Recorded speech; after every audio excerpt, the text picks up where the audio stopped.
జై తెలంగాణ. మీడియా మిత్రులకు, జాగృతి నాయకులకు, ప్రజలకు అందరికీ కూడా హృదయపూర్వకంగా నమస్కారాలు తెలియజేస్తూ ఉన్నాను. నిన్నటి నుండి చాలా పవిత్రమైన రోజులు ప్రారంభమయ్యాయి. ఒక పక్క చందమామ కనబడటంతో ముస్లిం సోదరులు రంజాన్ నెల పవిత్ర ఉపవాసాలు ప్రారంభించారు. అదే సమయంలో 33 ఏళ్ళకోసారి వచ్చేటటువంటి ఒక అద్భుతమైన సన్నివేశం, క్రిస్టియన్ సోదరులకు కూడా నిన్నటి నుంచే లెంట్ ఉపవాసాలు ప్రారంభమయ్యాయి. సో క్రిస్టియన్ సోదరులకు, ముస్లిం సోదరులకు ఈ పవిత్ర మాసం సందర్భంగా మనస్ఫూర్తిగా తెలంగాణ జాగృతి తరఫున మీకు అందరు కూడా శుభాకాంక్షలు తెలియజేస్తూ ఉన్నాను. అదేవిధంగా మరి ఇవాళ రాష్ట్రంలో బడ్జెట్ సమావేశాలు ఫిబ్రవరి 26వ తేదీ నుంచి ప్రారంభమవుతాయని ప్రభుత్వం ఒక మాట చెప్పింది. మరి అప్పటి నుండి కూడా తెలంగాణ జాగృతి ఈ బడ్జెట్ కాంగ్రెస్ ప్రభుత్వానికి చివరి ఫుల్ ఫ్లెడ్జ్డ్ బడ్జెట్ అవుతుంది కాబట్టి నెక్స్ట్ వచ్చేటటువంటి బడ్జెట్లన్నీ కూడా మరి ఎన్నికల బడ్జెట్ లాగా చాలా ప్రెజర్లో పెట్టే బడ్జెట్స్ అవుతాయి కాబట్టి మేనిఫెస్టోలో ఇచ్చినటువంటి ఒక్కొక్క హామీని కూడా మేము వారికి గుర్తు చేసే విధంగా మా కార్యక్రమాలు చేస్తున్న విషయం మీ అందరికీ తెలిసిందే. అందులో భాగంగా నిన్న మహిళల అంశంతో ప్రగతి భవన్ను ముట్టడించినాం. ఇవాళ ఒక అంశంతో వచ్చినాం. వరుసగా 26వ తారీఖు వరకు ఒక్కొక్క ముఖ్యమైన అంశాలన్నింటినీ కూడా ప్రభుత్వానికి గుర్తు చేసేటటువంటి కార్యాచరణ జాగృతి తీసుకున్నదని ఈ సందర్భంగా ప్రజలకు తెలియజేస్తూ ఉన్నాం. మరి అందులో ప్రధానమైనది మన తెలంగాణ ఉద్యమంలో కూడా ఎట్లా అయితే సింగరేణి కార్మికులు బొగ్గు దవ్వడం బంద్ చేస్తే ప్రభుత్వం ఉలిక్కిపడిందో, సకల జనుల సమ్మెలో ఆర్టీసీ పయ్య ఆగితే కూడా ప్రభుత్వం అదేవిధంగా భయపడినటువంటి విషయం మీ అందరికీ తెలిసిందే. మరి ఆర్టీసీ అనేటటువంటిది తెలంగాణ ఉద్యమ సాధనలోనే కాదు, ఇవాళటి వరకు కూడా పేదవాడికి రవాణా సౌకర్యానికి సంబంధించి ఆర్టీసీ మీదనే డిపెండ్ అయ్యేటటువంటి పరిస్థితి ఉన్నది. మరి అటువంటి ఆర్టీసీని కంపల్సరీ ప్రభుత్వంలో విలీనం చేస్తామని చెప్పి ఆనాడు బీఆర్ఎస్ సర్కారు బిల్లు పెట్టింది. అది అక్కడ బీజేపీ గవర్నర్ గారు వారు అడ్డుకోవడం జరిగింది. ఇవాళ నేను రేవంత్ రెడ్డి గారిని డిమాండ్ చేస్తూ ఉన్నా, మీరు అధికారంలోకి వచ్చే కన్నా ముందు మీరు పదే పదే చెప్పారు, మేము అధికారంలోకి రాగానే ఆర్టీసీని ప్రభుత్వంలో విలీనం చేస్తాం, ప్రభుత్వ ఉద్యోగులతో సమానంగా వేతనాలు ఇస్తామని చెప్పారు. మీరేమి కొత్తగా చేసే అవసరం లేదు. ఆల్రెడీ బిల్లు గవర్నర్ దగ్గర రెడీగా ఉంది, ఉభయ సభల్లో పాస్ అయ్యి గవర్నర్ గారి దగ్గర ఉన్నది.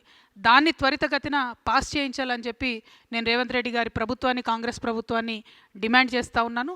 అది జరిగితే తక్షణమే ప్రభుత్వ సంస్థగా ఆర్టీసీ మారిపోతుంది, ఆర్టీసీ ఉద్యోగులందరికీ కూడా లాభం జరుగుతుందని తెలియజేస్తూ ఉన్నాను. ప్రభుత్వంలోకి వచ్చిన తర్వాత రేవంత్ రెడ్డి గారు ఒక మాట మాట్లాడారు. ఏంటంటే ఆర్టీసీ నాయకులంటే వారియర్సు, ఆర్టీసీ కార్మికులకు కాలిలో ముళ్ళు గుచ్చుకుంటే నేను నోటితో తీస్తా అని చెప్పి రేవంత్ రెడ్డి గారు చెప్పినటువంటి సందర్భం. కానీ 2.5 సంవత్సరాలు అయింది, వారి గుండెల్లో గాయమవుతున్నా కూడా కాంగ్రెస్ ప్రభుత్వం కనీసం కన్ను తిప్పి కూడా చూడనటువంటి పరిస్థితి ఇవాళ ఆర్టీసీలో ఉన్నది. ఆర్టీసీ కార్మికులు పెరిగినటువంటి పని ఒత్తిడితోని ఏదైతే మహాలక్ష్మి పథకం పెట్టారో దాంతో ఆక్యుపెన్సీ రేషియో 2-3 పెరగడం జరిగింది. దానితోని పని ఒత్తిడి పెరిగింది. సాధారణంగా 6 నుంచి 8 గంటలు చేస్తేనే లేబర్ చట్టాలు మరి బ్రేక్ ఇవ్వాలని చెప్తారు. కానీ ఆర్టీసీ కార్మికులకు మాత్రం 16 నుంచి 18 గంటలు పని చేపిస్తూ వారి శ్రమను దోచుకుంటున్నది కాంగ్రెస్ ప్రభుత్వం తప్పితే వారిని ఆదుకునేటటువంటి ఆలోచన చేయడం లేదు. ఆ శ్రమ దోపిడీ విధానాన్ని మేము తీవ్రంగా వ్యతిరేకిస్తున్నాం. ఆర్టీసీకి లేబర్ చట్టాలు ఖచ్చితంగా వర్తిస్తాయి, వర్తింపజేయాల్సిందే. మరి ఆర్టీసీలో లేబర్ చట్టాలు లేకుండా, కనీస గౌరవం లేకుండా, కార్మికులకు మర్యాద లేకుండా జరుగుతున్నటువంటి సందర్భాన్ని మేము తీవ్రంగా వ్యతిరేకిస్తూ ఉన్నాం. మరి దుగ్గు రాజేందర్ గారని ఆర్టీసీ నాయకులు అనేక మందిని ఏదైతే ఈ ప్రభుత్వం పోయిన బీఆర్ఎస్ ప్రభుత్వంలో, ఇప్పుడు ప్రభుత్వంలో కూడా అన్యాయంగా ఏదైతే కార్మికులను తీసివేయడం జరిగిందో పనిలో నుండి, వారిని తిరిగి పెట్టడం కోసం జాగృతితో కలిపి ఉద్యమాలు చేస్తున్నటువంటి నాయకుడు. మరి వారి నాయకత్వంలో దాదాపు 300 మందికి తిరిగి ఉద్యోగం ఇప్పించుకోగలిగినాం. మేము ఆర్టీసీని డిమాండ్ చేస్తూ ఉన్నాం, మీరు చిన్న చిన్న వాళ్ళ మీద మీ ప్రతాపం చూపిస్తూ మెషిన్లు టికెట్ ఇష్యూ మెషిన్ పనిచేయకపోతే ఆ ఫాల్ట్ సాఫ్ట్వేర్ ఉంటుంది, మెషిన్ ఉంటుంది, ఆ మెషిన్ కొన్నవాడిది ఉంటుంది. కానీ ఆ కోపం కండక్టర్ మీద చూపించి కండక్టర్ని తీసివేయడం అనేటటువంటిది కరెక్ట్ కాదు. ఇటువంటి చర్యలకి ప్రభుత్వం పాల్పడుతూ ఉంది. డ్రైవర్లకు కూడా అదే పరిస్థితి. 16 నుంచి 18 గంటలు వర్క్ చేయించి వారిని స్ట్రెస్ చేసి హార్ట్ అటాక్లతో చనిపోతున్నటువంటి కార్మికులను కూడా కనీసం పట్టించుకున్నటువంటి పరిస్థితి ఉన్నది. ఇవన్నీ ఒక ఎత్తు అయితే, మనం చిన్నప్పుడు మీ అందరు గుర్తుండి ఉంటుంది, బస్ బాడీ బిల్డింగ్ యూనిట్ అనేటటువంటిది ఉండేది. ఆ బస్ బాడీ బిల్డింగ్ యూనిట్ని బీఆర్ఎస్ హయాంలోనే ఆ మొత్తం కూడా బస్ బాడీ బిల్డింగ్ని కర్ణాటకలో దవన్గిరి ప్రాంతానికి తరలించడం జరిగింది. అప్పటి నుంచి ఇక్కడ మన దగ్గర ఉండే 2 బస్ బాడీ బిల్డింగ్ యూనిట్లు కూడా మూతపడినటువంటి పరిస్థితి. ఉప్పల్ ఒకటి, మియాపూర్ ఒకటి, 2 కూడా మూతపడినటువంటి పరిస్థితి. అంటే ఆర్టీసీ ఏదైతే స్వతంత్రంగా వాళ్ళకుండే ఇంజనీర్లతో బయట నుండి తెచ్చుకున్న ఇంజనీర్లతో కట్టేటటువంటి బాడీని కూడా కంప్లీట్గా నిర్వీర్యం చేసినటువంటి పరిస్థితి. ఈ సంస్థలో మరి ఎన్నికల మేనిఫెస్టోలో పేజ్ నెంబర్ 14లో పెట్టింది కాంగ్రెస్ ప్రభుత్వం మేము విలీనం చేసుకుంటామని. కానీ ఇంతవరకు కూడా వాళ్ళతో మాట్లాడతలేనటువంటి పరిస్థితి. పాపం కార్మికులు వేచి చూసి సమ్మె అనౌన్స్ చేసిరు, సమ్మె నోటీస్ ఇచ్చారు. సమ్మె నోటీస్ ఇస్తే ఆర్టీసీ ఎండీ గారు రాలేదు. కానీ సిపిఐ రాష్ట్ర కార్యదర్శి కూనంనేని సాంబశివరావు గారు, కోదండరామ్ సారు, దేవరకద్ర ఎమ్మెల్యేలు రామ్మోహన్ రెడ్డి గారు, మసూదన్ రెడ్డి గారు చర్చల్లో పాల్గొని త్వరలోనే పరిష్కారం చేస్తాం, ఇండియా పాకిస్తాన్కి యుద్ధం అవుతుంది, వార్ అవుతుంది, మీరు బంద్ చేయను అని చెప్పారు. అంటే బంద్ పెట్టారు. కానీ ఆ తర్వాత ఇప్పటి వరకు ప్రభుత్వం మళ్ళీ వాళ్ళని పిలవలేదు, మాట్లాడలేదు. కార్మికుల సమస్యలు మాత్రం ఎక్కడ వేసిన గొంగళ్ళే అక్కడే అన్నట్టు ఉంది. కాబట్టి తక్షణమే ప్రభుత్వం దీని మీద దృష్టి పెట్టాలని చెప్పి నేను కోరుతా ఉన్నా. ఇక మేము జనం బాటలో తిరిగిన మామూలుగా పొద్దునుండి సాయంత్రం వరకు మాకు మహిళలు ఇంటరాక్ట్ అయ్యేటటువంటి వాళ్ళు చెప్తున్నది ఒకటే మాట, అసలు ఎవరి కోసం పెట్టిండ్రు ఫ్రీ బస్సు, ఎందుకోసం పెట్టిండ్రు, మాకు ఆత్మగౌరవం లేకుండా చేస్తున్నారు, మాకు ఇబ్బంది కలుగుతున్నది, ఈ ఫ్రీ బస్సు పెడితే బస్సుల సంఖ్య పెంచండి అని మహిళలు ఒక పక్క మాట్లాడుతున్నారు. ఇంకొక పక్క వికలాంగులు మరి మాకెందుకు ఫ్రీ ఇవ్వరు ఈ బస్సులో, ఎందుకంటే ఫ్రీ బస్సులు పెట్టి ఓవర్లోడ్ అయిన బస్సులు ఏ ఒక్కటి కూడా బస్ స్టాప్లో ఆగకుండా దూరం ఆగుతున్నాయి, వికలాంగులు ఎవరు కూడా ఎక్కిపోయే పరిస్థితి లేదు, వికలాంగులకు కూడా ఫ్రీ బస్ ఇవ్వాలని చెప్పి నేను కోరుతా ఉన్నాను. అట్లానే మహిళలకు ఫ్రీ బస్ స్కీము 48 గంటలు అమల్లోకి తీసుకొచ్చామని గొప్పగా చెప్పుకుంటుంది ఈ ప్రభుత్వం. కానీ వారు నేను ప్రశ్నిస్తూ ఉన్నా, అసలు మీరు ఆర్టీసీకి ఎంత పేమెంట్ చేసిర్రు? నెలకు 300 కోట్లు ఇస్తామని చెప్పి ఒక ఎస్టిమేట్ చేసి చెప్పిండ్రు ఫస్ట్లో. కానీ ఇప్పుడు ఆక్యుపెన్సీ రేట్ ఎంత పెరిగిందంటే కనీసం 600 కోట్లు నెలకి ఇవ్వాలని చెప్పి కార్మిక సంఘాలన్నీ కూడా డిమాండ్ చేస్తూ ఉన్నాయి. ఆ పేమెంట్ ఎంత చేసిండ్రు, దానికి సంబంధించి వివరాలు ఒక శ్వేతపత్రం ఇవ్వాలని చెప్పి నేను ప్రభుత్వాన్ని డిమాండ్ చేస్తూ ఉన్నా. ఇక బీఆర్ఎస్ ప్రభుత్వంలో ఉన్నప్పుడు జరిగిన అన్యాయం ఏంటంటే 52 రోజులు సమ్మె చేసిన, 33 మంది కార్మికులు చనిపోయినా ఆ తర్వాత యూనియన్లు రద్దు చేసిరు తప్పితే ఆ సమ్మెలో జరిగినటువంటి ఏ అంశాల పట్ల కూడా కార్మికుల పట్ల సానుకూలంగా స్పందించలేదు. ఆనాడు యూనియన్లు రద్దు అయితే కాంగ్రెస్ ప్రభుత్వం చెప్పింది మేము రాగానే యూనియన్లు పునరుద్ధరిస్తామని చెప్పి. ఇప్పటి వరకు కూడా యూనియన్స్ లేవు కాబట్టి ఎట్లా పడితే అట్లా ఎంప్లాయీస్ని తీసేస్తున్నా కూడా అడిగేటటువంటి పరిస్థితి లేదు. కాబట్టే ఆర్టీసీ కార్మికులందరూ కలిసి మరి 24వ తారీఖు నాడు చెలో సెక్రటేరియట్ అనేటటువంటి కార్యక్రమం పెట్టిండ్రు. ఆర్టీసీ జేఏసీ ఇచ్చినటువంటి ఆ చెలో సెక్రటేరియట్ అనే కార్యక్రమానికి మేము సంపూర్ణంగా మద్దతు పలుకుతూ ఉన్నాం, తెలంగాణ జాగృతి నండని ఈ సందర్భంగా తెలియజేస్తూ ఉన్నాం. మరి అదేవిధంగా ఆర్టీసీ కార్మికులు పాపం వాళ్ళు పొదుపు చేసుకునే డబ్బు ఉంటుంది, అది కూడా ఇస్తలేరు. రిటైర్మెంట్ అయినటువంటి వాళ్ళు ఎవరిని కూడా వారికి కూడా ఇంతవరకు బెనిఫిట్స్ ఇస్తలేరు. నిన్న మేము మహిళల కోసం ధర్నా చేద్దామని ప్రజాభవన్కి పోతే అక్కడ ఆర్టీసీ కార్మికులు రిటైర్డ్ ఎంప్లాయీస్ అందరూ వచ్చిండ్రు. ఎందుకంటే ప్రభుత్వం నుండి ఒక్క రూపాయి కూడా వస్తలేదు, మాకు డబ్బులు ఇవ్వాలని చెప్పి వాళ్ళు అడుగుతూ ఉన్నారు. సో అల్టిమేట్గా మేము ప్రభుత్వాన్ని కోరేది ఒకటే, మీరు ఈ సంస్థను నిర్వీర్యం చేసే ప్రయత్నంలో ఒక కొత్త మిష పెట్టుకొని ముందుకు వచ్చారు. ఏంటిది, సిటీ బస్సులు 2800 తిరుగుతుంటే పొల్యూషన్ అవుతుంది కాబట్టి ఎలక్ట్రిక్ బస్సులు ఇన్వాల్వ్ చేస్తామని చెప్పి చెప్తున్నారు. ఓకే, సంతోషం, ఎలక్ట్రిక్ బస్సులు పెడుతున్నారు. కానీ గమ్మత్ ఏంటంటే ఆ ఎలక్ట్రిక్ బస్సులను ప్రభుత్వం కొంటలేదు, కేవలం అద్దెకు తీసుకుంటుంది.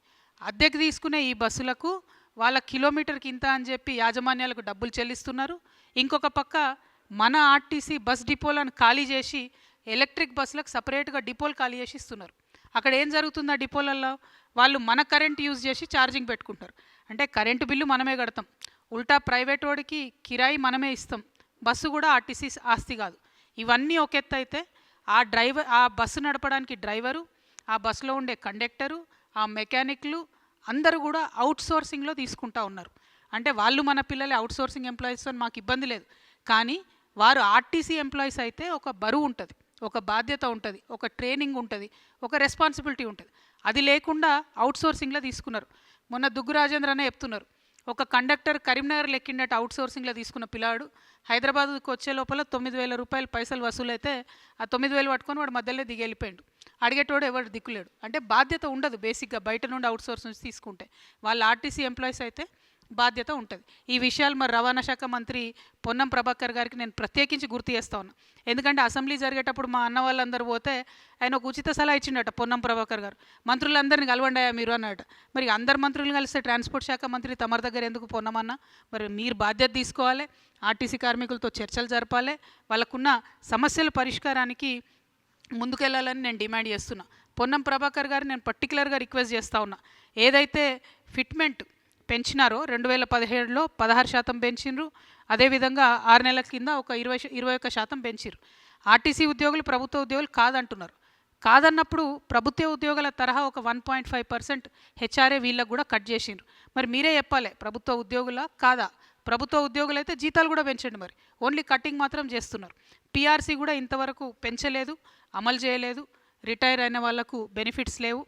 ఆర్టీసీ అనేటటువంటిది పేదవాడి యొక్క బస్సు, పేదవాడికి పనికొచ్చే బస్సు. ఈ సంస్థను దయచేసి ప్రైవేటీకరణ వరకు పుష్ చేయొద్దని చెప్పి గవర్నమెంట్ నేను కోరుకుంటూ, మళ్ళీ ఒకసారి మేము ఒకటే డిమాండ్ చేస్తూ ఉన్నాం, ఏదైతే 1000 మంది కార్మికులను అన్యాయంగా తీసేసిండ్రో వాళ్ళని తిరిగి విధులలోకి తీసుకోవాలి. అందులో మేమందరం పోరాటం చేయంగా 300 మందిని తీసుకున్నారు, ఇంకా మిగతా 400 మందిని త్వరితగతిన మీరు తీసుకోవాలి. తీసుకోకపోతే 24వ తారీఖున ఆ 400 మంది ఎంప్లాయీస్తో పాటు జాగృతి కార్యకర్తలు, నాయకులు అందరం కూడా సెక్రటేరియట్ని ముట్టడించడం జరుగుతుంది. మీరు దిగొచ్చేంత వరకు ఉద్యమాలలో పాల్గొంటామని చెప్పి గౌరవ ముఖ్యమంత్రి గారికి, అదేవిధంగా కాంగ్రెస్ ప్రభుత్వానికి మేము హెచ్చరిక చేస్తూ ఉన్నాము. Thank you. జై తెలంగాణ. ఒక 2 మినిట్స్ మాట్లాడతారు, మీరు చెప్తారా? ఒక 2 నిమిషాలు, ఒక 2 మినిట్స్ దుగ్గు రాజేందర్ గారు వారి వర్షన్ చెప్తారు. కూర్చోండి కూర్చోండి.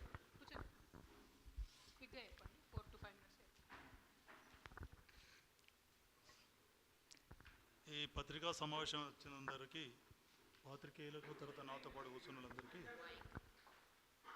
నా యొక్క నమస్కారములు. ముఖ్యంగా ఏంటంటే నేను ఒకటే నిమిషం చెప్తానండి. ఇప్పుడు ఈరోజు ఏంటంటే తెలంగాణ ఆర్టీసీ అనేటువంటిది పూర్తిగా సంక్షోభంలో ఉన్నది.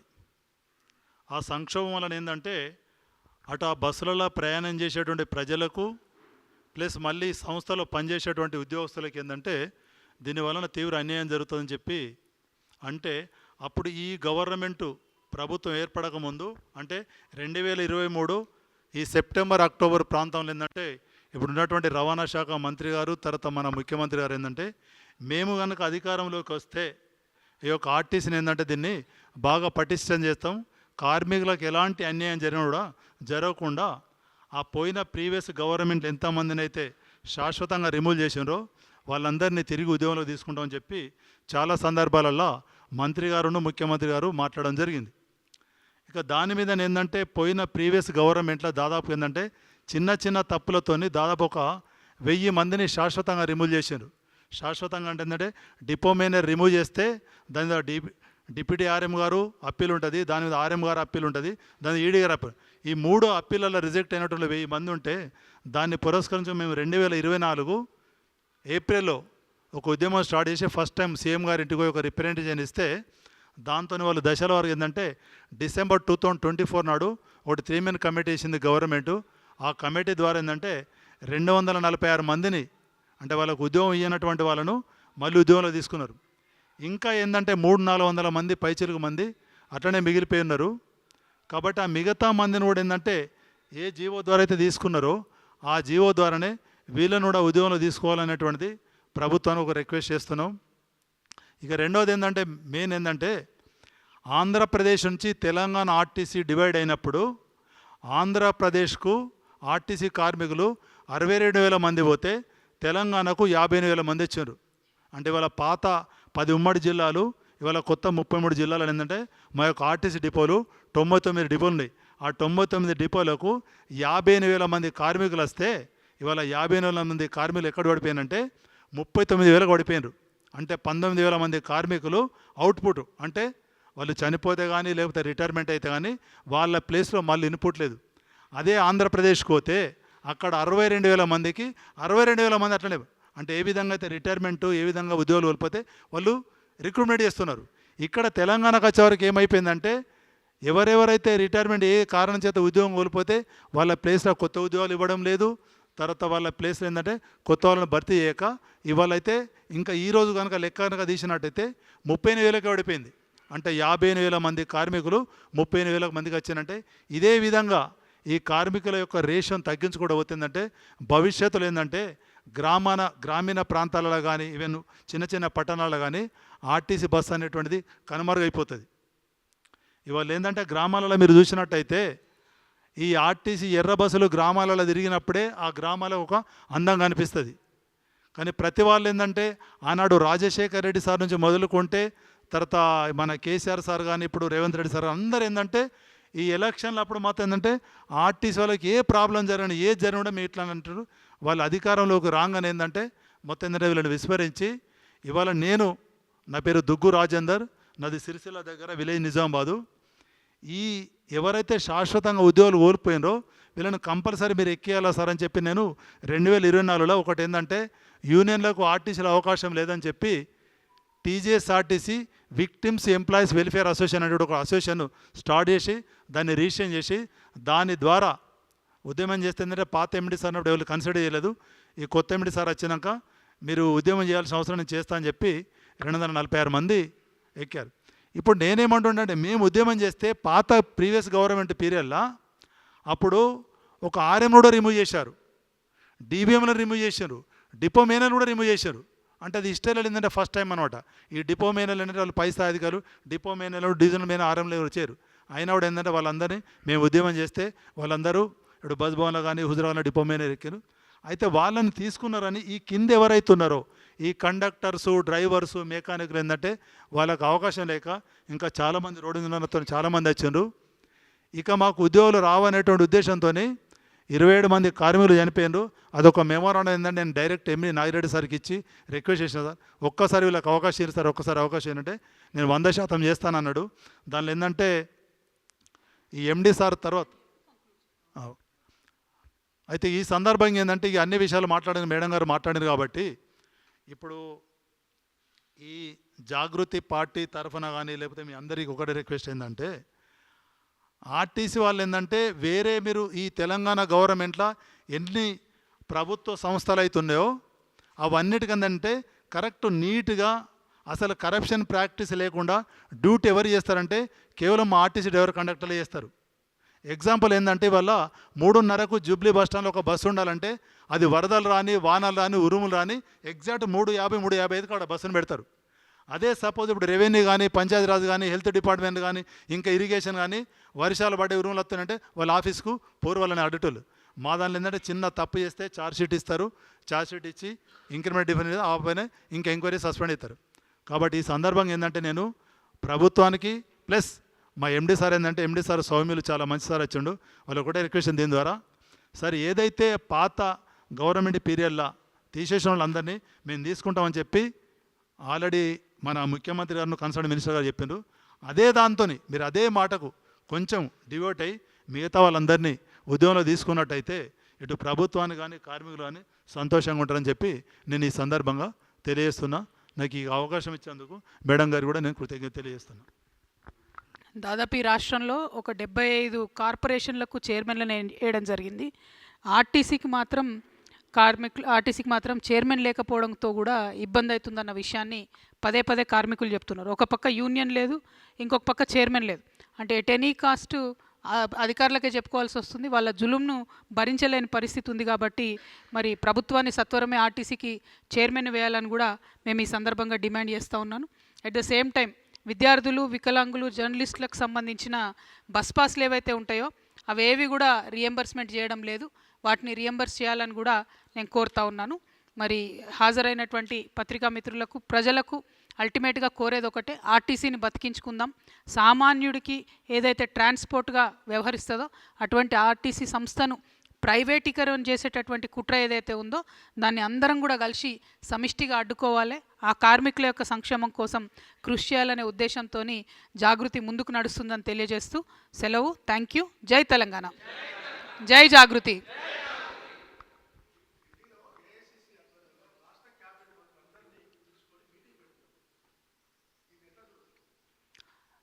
నేను చూసిన హరీష్ రావు గారి స్టేట్మెంట్ని, తెలంగాణ ఆత్మగౌరవాన్ని తాకట్టు పెట్టి మొత్తం క్యాబినెట్ అంతా ఢిల్లీకి తీసుకుపోయినరు అని అంటున్నారు. 100% అది వాస్తవం. అయితే విషయం ఏంటంటే అప్పుడు క్యాబినెట్ ఎర్రవల్లికి పోయేది, ఇప్పుడు ఢిల్లీకి పోతుంది, అంతే, పెద్ద తేడా ఏం లేదు. సో క్యాబినెట్ ఆత్మగౌరవం అనేటటువంటిది ఎక్కడైనా కూడా సెక్రటేరియట్లో క్యాబినెట్ మీటింగ్లు జరిగితే దానికి మర్యాద ఉంటుంది. అట్లా కాకుండా క్యాబినెట్లో ఉండే మంత్రులు, ప్రజల ద్వారా ఎన్నికైనటువంటి ప్రజాప్రతినిధులు, వాళ్ళందరి ఆత్మగౌరవాన్ని పరిరక్షించే విధంగా రాజకీయ నాయకుల వ్యవహారం ఉంటే బాగుంటుంది అనేటటువంటిది నేను అనుకుంటాను. జకీర్ అన్న,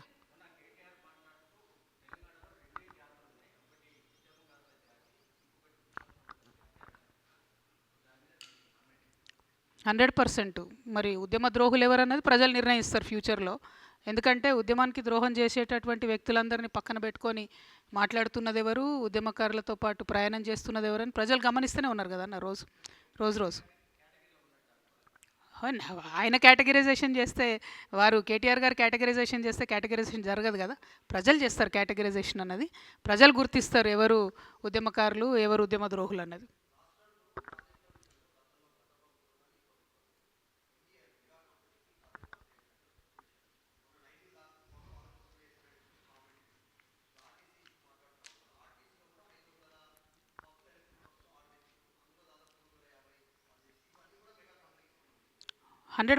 ఆర్టీసీ అనేది మెగా కంపెనీకి దారాదత్తం చేయడానికే ప్రైవేటీకరణ అనేటటువంటి సూత్రం వచ్చింది.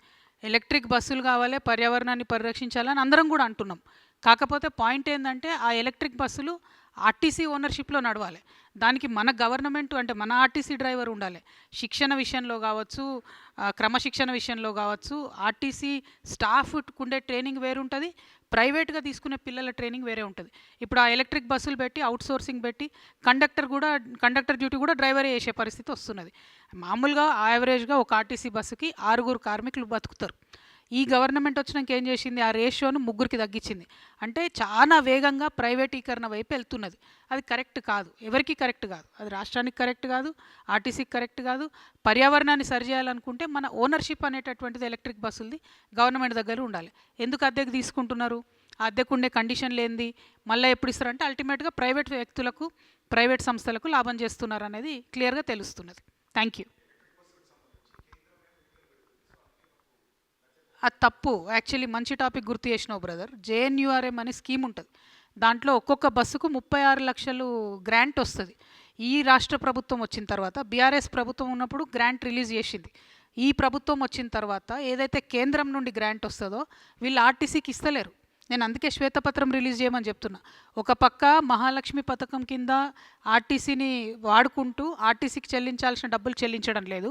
రెండవది, కేంద్రం నుంచి వచ్చేటటువంటి గ్రాంట్స్ ఏవైతే ఉంటాయో అవి ఆర్టీసీకి రాకుండా చేస్తూ ఉన్నారు. దీనివల్ల ఆర్టీసీ ఎంప్లాయీస్ వాళ్ళు దాచుకున్నటువంటి సొమ్ము కూడా బయటకు ఇవ్వలేని పరిస్థితి. ఆర్టీసీలో ఎవరైనా రిటైర్ అయితే వాళ్ళకి రిటైర్మెంట్ బెనిఫిట్స్ ఇవ్వలేని పరిస్థితి ఉన్నది. సో ఆ కేంద్రం నుండి వచ్చే నిధులు ఖచ్చితంగా ఆర్టీసీకే వాడాలని మేము డిమాండ్ చేస్తూ ఉన్నాం. Thank you. జై తెలంగాణ, జై జాగృతి. ఆర్టీసీ కార్మికుల ఐక్యత, ఆర్టీసీ కార్మికుల ఐక్యత. జై తెలంగాణ.